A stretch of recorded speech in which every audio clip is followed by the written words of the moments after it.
Ito na gabi, mga kaibigan, may babasahin na tayo, ano? Biblical po ito. Babasahin natin ang nakasulat. Ni-research ko sa AI, mga kaibigan. Ang ating AI ay bulol magtagalog. At tinanong ko sa kanya kung saan makikita yung mga sitas na nagsasabing huwag kang tatanggap ng suhol ayon sa Biblia, mga kaibigan. So, matapos ko makita sa Tagalog, mga kaibigan, dahil anong pabulol sa Tagalog, kaya babasahin ko na lang, mga kaibigan. Ito po, sa mga hindi nakakaalam, tignan nyo sa inyong Biblia. Okay, mga kaibigan, ayan nakasulat, makikita nyo naman.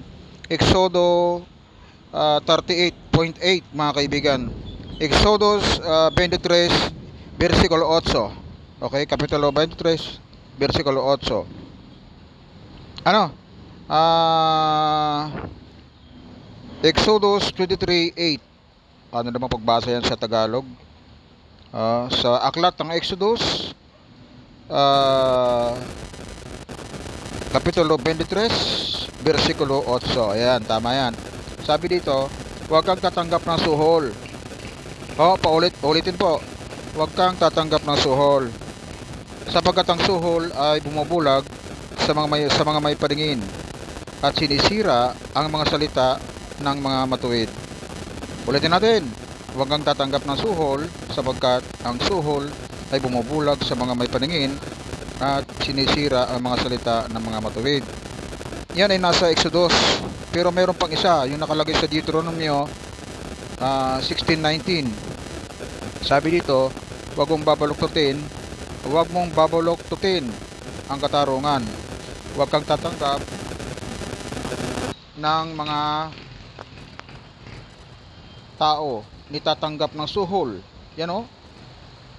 Ulitin natin. Huwag mong babaluktutin ang katarungan.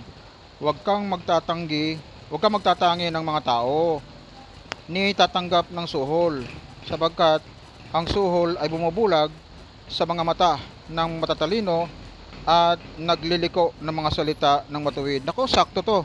Sakto ito, mga kaibigan, kay General Pampilo Lacson. Inahangaan natin General yan, matalino yan eh. Oo, si General Lacson. Ako naniniwala, si General Lacson hindi naman talaga ganyan yan. Matalino yan, pati nga si Senator Marcoleta naniniwala dyan eh. Talagang matalino yan si At saka mabait din yan, mga kaibigan. Magaling talaga yan si Pampilo Lacson. Kaya lang, dahil siguro nakatanggap ng suhol, itong nangyari. Nakakasira ng karunungan. Ito na yan. Ulitin ko, napakagandang pakinggan, mga kaibigan. Huwag mong babaluktutin ang katarungan. Huwag kang magtatangi ng mga tao ni tatanggap ng suhol, sapagkat ang suhol ay bumubulag sa mga mata ng matatalino at nagliliko ng mga salita ng matuwid. Ang pinakamalapit sa sinabi mo ay ang Exodo 23:8. Yun ang sabi ng ating kaibigang AI. Ayan, mga kaibigan. Okay. Ngayon, sa Arabic naman, mga kaibigan, ay siya na lang pagbasahin natin kasi mas magaling ito mag-English kaysa sa akin, mga kaibigan. So ito na lang, pakinggan